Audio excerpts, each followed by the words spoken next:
So, maon niya akong pwesto, guys. Maghulat ko sa, hummingbirds. Kaya ang bilis nila, hindi ako makapag-ready.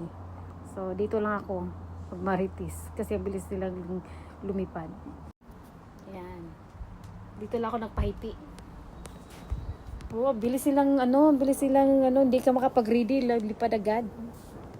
Ang dami na nilang kaninang, madami nang pumunta dito. Alam mo yung pagpapasok lang ako maya-maya, ayaw talaga nila ng hayop.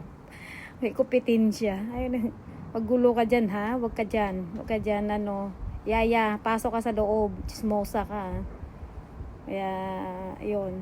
Dito lang ako sa gilid, minsan pumupunta yan dito. Tingnan natin. Kasi kanina, dalawa na nakatalikod ako. Tsaka na dumating pag marunong din. Smart. Ayaw ko sana bumalik.